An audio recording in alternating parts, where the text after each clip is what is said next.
Hello, beautiful souls. My name is Jessie, and welcome back to another episode of Rewire to Inspire. The show where we'll dive into self-love, learn tangible ways to rewire the brain, and discovering your soul's purpose. The goal of Rewire to Inspire is to encourage listeners to begin doing the hard work, to get curious and open to maximizing your life. Our mindset shapes how we live. Depending on life events, traumas, and personal experiences, our mindsets are all vastly different. However, one thing we all have in common is the ability to rewire our mind, to change the narrative, and to pivot our lives. I hope you leave each episode with the belief that you are so worthy to live a life true to you. I look forward to chatting with you every single Tuesday and Thursday and helping you grow exponentially in all areas of your life. Without further ado, here's today's episode. Hello, you guys, and welcome back to my podcast, Rewire to Inspire. I'm your host, Jessie Brown, and I am honestly super excited to be jumping on the microphone with you all for episode number 121. It is a beautiful Sunday morning this morning, and I just could not wait to jump on the microphone and chat with you all. I have been making some incredible connections with you guys, with the listeners, and this morning I read a few comments that were on my YouTube channel, which if you didn't know, I have a YouTube channel where I post all my videos. So I also have videos as well as audio. So for any of you who have only experienced audio, if you're interested in watching video as well, I definitely encourage you to do so. As you will see this morning, you guys, I don't even have my makeup done yet, and I was so excited to come jump on with you all. So I hope that that's okay with you guys. But I think I'm really excited because as I start to make connections with you guys, I'm starting to really understand the things that you guys are needing to hear. And when I started my podcast, I knew I wanted to make a difference. I didn't really realize what that was going to look like, how big I wanted that to be, who I was going to be speaking to. And I feel like the last week, the more so that I've been beginning to connect the dots, and it's only the beginning. We've been on this podcasting journey for a little over 2 years. And although we're only in the beginning, I'm recognizing that so many of you just need permission to know that what you're feeling and going through is okay and how to tend to it. I feel like I've gone through therapy. I've gone through many counselors. I've spoken to many people. And the one thing that I really needed was someone to just understand what I was going through. I've studied social work. I've been a counselor. I am a coach now. And I like to provide education and provide awareness. I don't like to fix, quote unquote, your problems, because I feel like that's what was done for me for so long, is just giving me another tool, another framework, another piece of homework, another video to watch, another to do, which is great, but it's not empowering me to heal and to become that next best version of myself.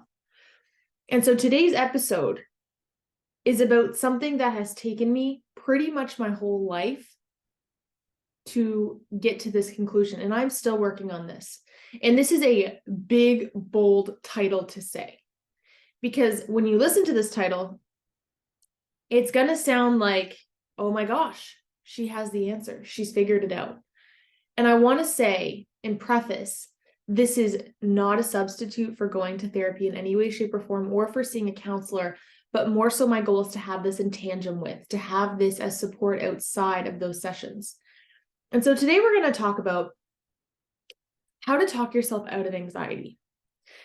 Now, I really need to preface here, because if you are somebody who has chronic anxiety or are living in a chronic state of survival, or are currently still in an environment where you are potentially in danger psychologically or even physically, this is not going to resonate.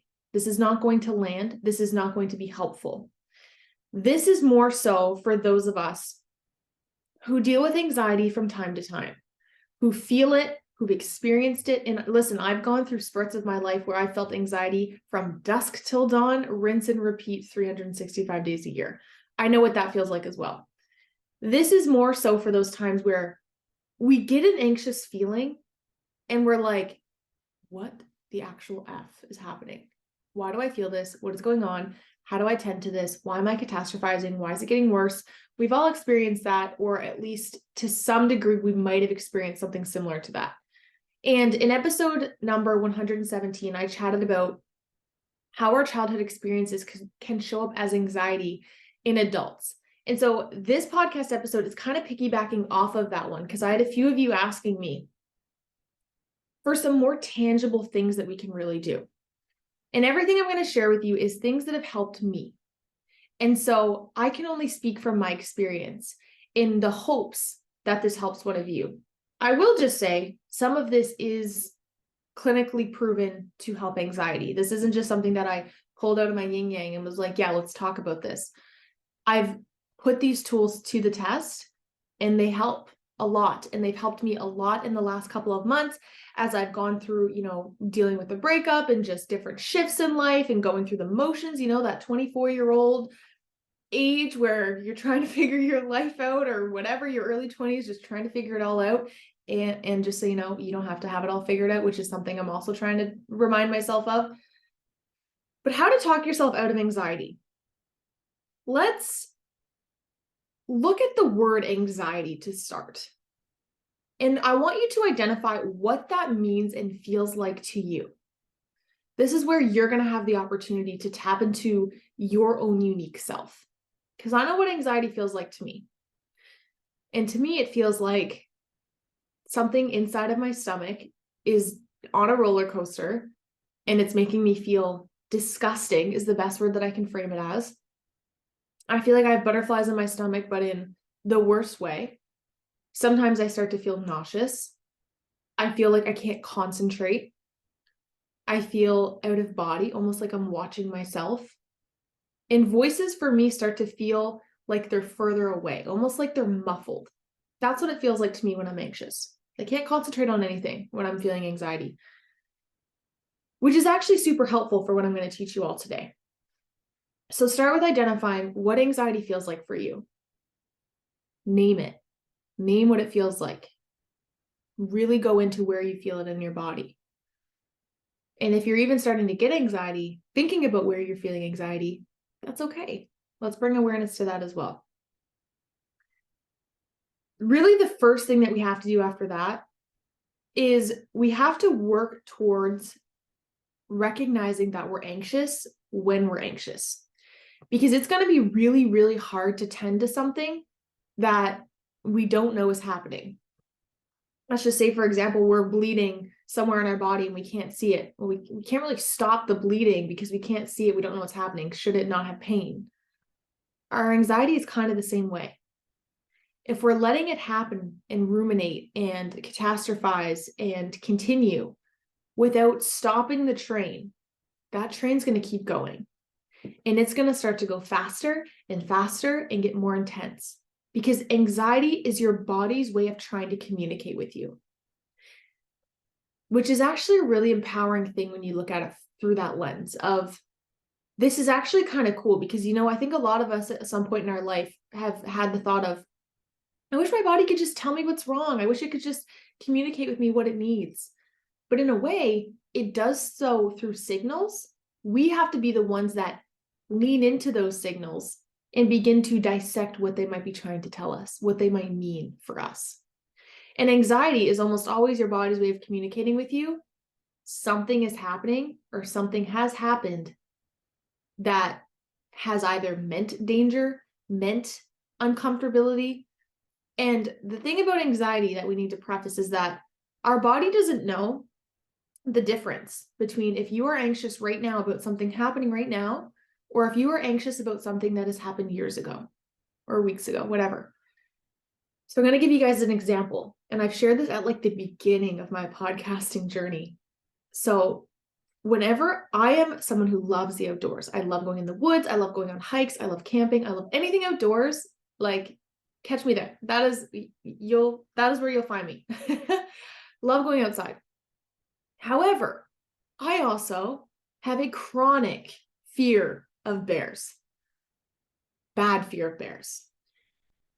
My body, as soon as I go into the woods, is on high alert, you guys. Like, it is always super anxious. I always have essential oils with me in my pocket so I can calm myself down, because I just get instantly overwhelmed when I go into the woods, because I'm like, for sure there's going to be a bear, for sure it's going to attack me, for sure it already sees me, whatever. My mind starts to go, right? The thing is I've been in an experience before where I seen a bear in the woods and I was terrified. And that's really where it started for me, where this anxiety provoking fear started, is because this actually happened. And so there is some rationale behind why my body is responding in that way. But if I've asked anybody in my life how many times they've gone in the woods and actually seen a bear, it would be few and far between, right? So you can see how, because my mind remembers one experience, it predetermines that any walk in the woods is going to equal seeing a bear, which is going to equal danger. So it's getting me ready for that without the threat actually being present, hopefully, to my knowledge.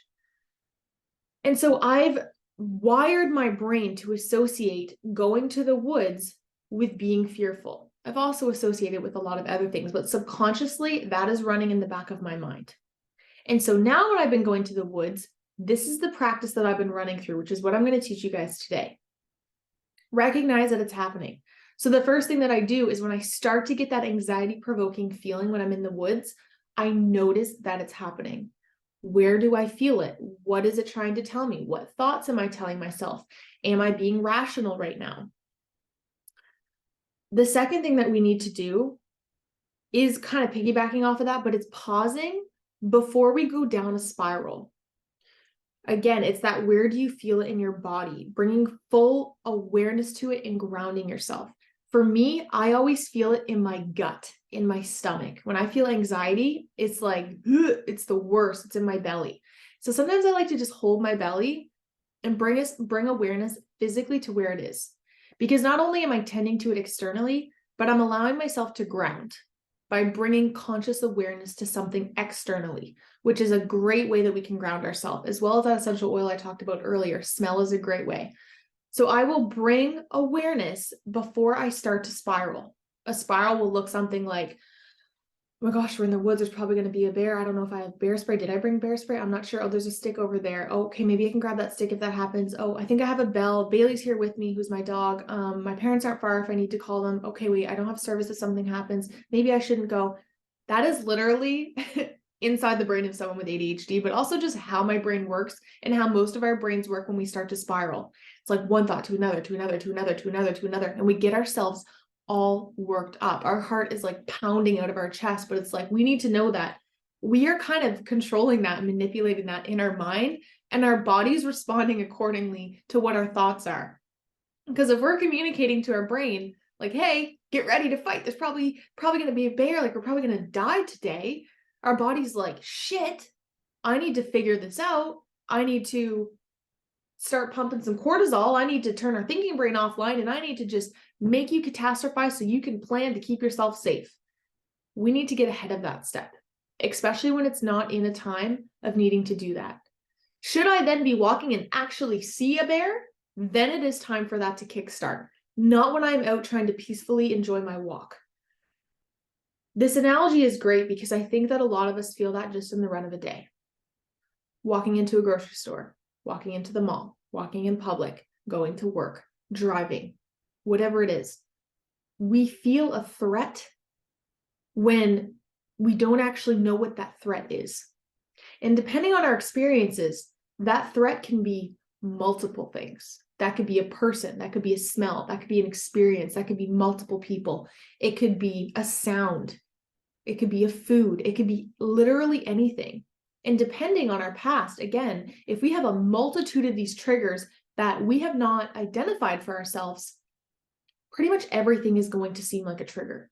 And it's going to be a lot, which is why I say, as always, I encourage you to work with a therapist through this as well, to begin to identify in a safe place what your triggers might be. Once we've identified what our triggers are, we're able to get proactive in them. The whole point of starting to almost like fight off anxiety isn't that we want to get rid of it because it's helpful and it is useful at a time and place. But it also can stop us from living our lives in a lot of ways because it keeps us focused on fear and fear of what could happen if, fear of the unknown, just wanting to keep ourselves safe. However, I've tried, when I was dealing with chronic anxiety, I was also pretty much reiterating that society was fearful to my brain by avoiding. Because when we avoid, we're not allowing our brain to have new awareness that isn't always going to exist. I still go for hikes because I want to show my brain that not every time I go for a hike, we're going to have that experience. If I didn't do that and I just avoided, that would be my belief forever. And when we have a belief, the only way that we can undo that is to challenge it, which is that's what we call exposure therapy. It's basically going against what we're thinking and believing so that we can rewire our brain and our thoughts. Hello,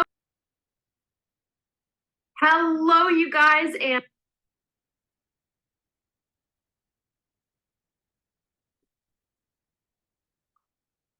I am so sorry, you guys. If you just heard Bailey going off like a madman in the background, I had somebody picking up a pair of earrings from my boutique, which shout out to you guys. If you guys ever want to shop my boutique, it's called Jessie Mae Boutique and it is on Facebook. Shameless plug in the midst of talking about anxiety, but that's what was going on. So we had to just pause and tend to that. But nonetheless, where were we? Anxiety. And I think this is a good time for you guys to check in with yourselves. How are you feeling about this? How does this sit with you? What is coming up for you right now? What are maybe some experiences or things that you can identify right now that trigger that anxiety-provoking feeling? I encourage you to write them down. Become friends with them. Become friends with them in the way that they aren't trying to hurt you. They're trying to help you. Anxiety is trying to help you. It's trying to support you in understanding what needs loved on and what needs healed of what have potentially been hurt in the past. So continuing on with the steps. So number 1, you have to work towards recognizing you're anxious. Number 2, pause before you spiral. Where do you feel it in your body? Bring full awareness to it and try to ground yourself. Number 3, ask yourself, what am I thinking about / subconsciously worried about? This one is really helpful for those of us who deal with anxiety. It almost feels random. It feels like we randomly get anxious. This will happen to me. I'll be having an amazing day, and then I'll just randomly start to get like a, what's the word I'm looking for? I don't know the word I'm trying to think of, you guys. We almost get like a dose of anxiety for some reason. That's not the word I was trying to think of, but anyways. And in those moments, I ask myself, okay, what am I thinking about right now? If I can't think of anything, I'm like, what do I think is happening subconsciously? What am I subconsciously been stressing about overall? And money is a huge one that typically comes up for me.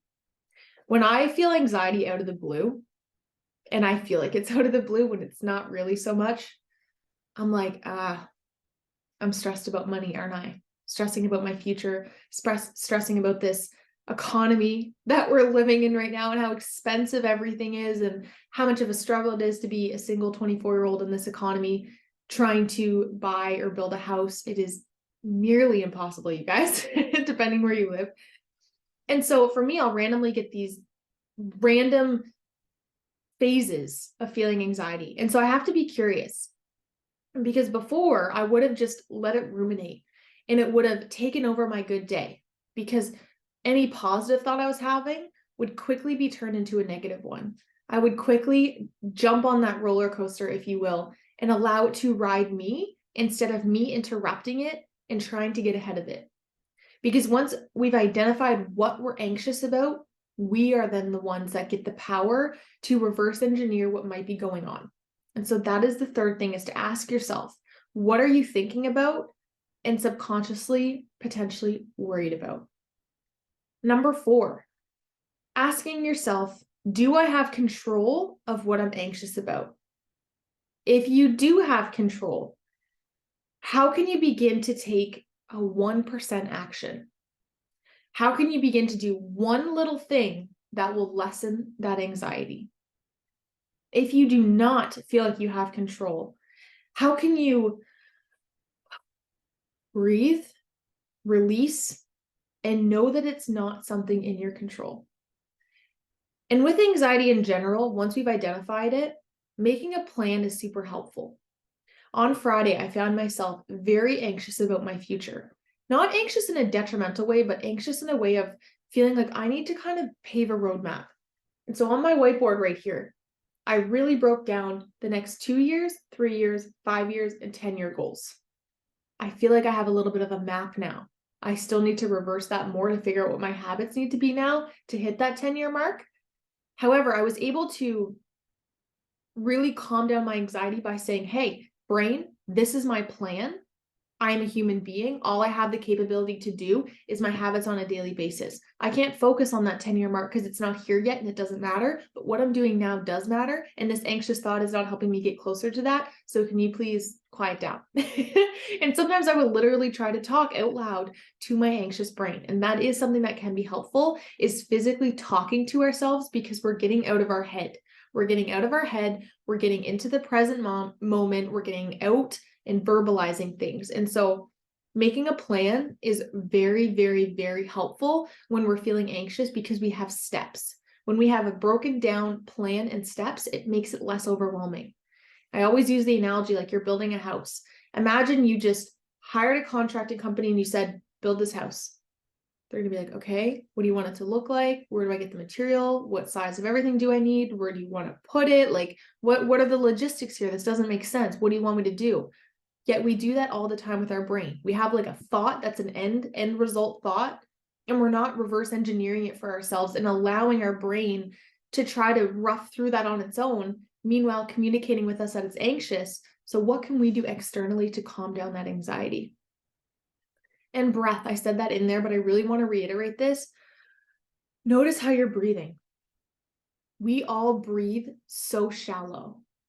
And that is just igniting our feeling of anxiety. That is igniting our sympathetic nervous system. That is igniting our fight flight, because the way we breathe is the way we feel.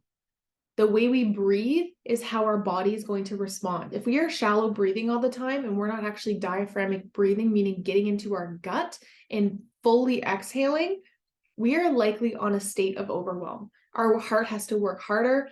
Our lungs have to work harder. Our brain isn't able to think as clearly. So the more that we can remind ourselves to take intentional deep breaths throughout the day, oh goodness, you guys, your body will thank you so, so much. The last thing that I have for you guys is to ask yourself if you felt this before. Could it be a past trigger that is coming up, or is this something new? Which anxiety is almost always a past trigger coming up or worry about the future. And so asking yourself if you felt this feeling before can empower you to recognize and connect the dots of if this is something happening now or if it's happened in the past. A good example I have for this is I unfortunately have a past where a few of my partners abused alcohol, didn't really know when it was time to stop drinking.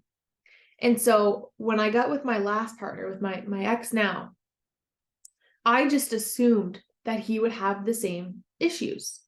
And so whenever we would have a glass of wine or a drink or something, I would presuppose that the night was just going to go to crap, without recognizing that that partner didn't really ever drink and that wasn't what he was about. But that was new to me, because I just associated that every partner was going to be the same. Every man was going to do that, which in hindsight was a very toxic, unhealthy thought to have. But because I had seen it so many times, I just associated men with alcohol abuse. Reflecting back now, I know how inaccurate and how hurtful that is, not only for me, but for men of the world that do not do that. That is not a nice thought to have. And so I had to ask myself at those times of being triggered with my ex, like, oh, okay, this isn't actually you that's triggering me. This is a past partner that triggered me, and I'm now projecting that onto you. But self-awareness is huge when it comes to anxiety, because we have to be willing to dissect those things for self, not just allowing it to control us. And this takes time, you guys. I've been working through anxiety and studying it and trying to learn about it for the last 6 years. And I'm still trying to figure it out. But I do think that in so many ways, anxiety shows up to tell us that we're worried about something, or something is out of alignment, or something is not right, something is off. And so we have to be willing to listen and know that it will get louder until we tend to it. And being gentle with ourselves. Anxiety doesn't just show up for no reason. However, if we've dealt with anxiety for a long time and we haven't worked through it, we can almost become in a stuck state of anxiety, meaning we're constantly in that hyper-arousal state because our body has just become stuck there, because that's where it's had to live for so long, in that fight or flight. But know that with proper psychoeducation and therapy and work and digging and healing, we can work on that. We can begin to heal that one little bit at a time. And so I want to just again reiterate, this is going to look different for you as it does for me, as it does for the people around you. I just wanted to provide some quick tools that help me to talk myself out of those anxious feelings so that they're not ruining my day. Beginning to shift our lens from frig anxiety, it's the worst, it sucks, to yeah, it does kind of suck and it's an icky feeling. However, it's trying to communicate with you so that you don't feel a worse icky feeling or you don't get hurt, right? And so when we can begin to look at our emotions from that lens and have some self-compassion, I think that our world can really, really change. And I know that that's helped me a lot. So I hope you guys enjoyed today's episode. One thing that I want to start doing from time to time, either at the end of my episodes or at the beginning or even a whole episode, is to answer some questions that you guys might be having. If you have a particular experience or a story or something that you're struggling with in the realm of mental health, I would love if you guys would submit those questions to me, or those testimonials, whatever it is, to me. So my email is jessiemaebrown98@gmail.com, and I will link that below.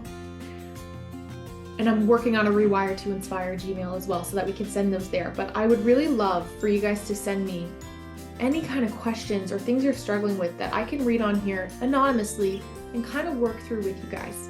Because I think the more that we, read these stories and share our experiences, the more that we don't feel alone, and the more that we start to share our experiences, it feels good to share experiences, because we're getting them off our chest and not feeling alone, but maybe somebody else will hear that and resonate and be like, oh, okay, maybe I should try that because that's worked for this person. So if you're feeling pulled to do that, if you're open to do that, I would absolutely love that.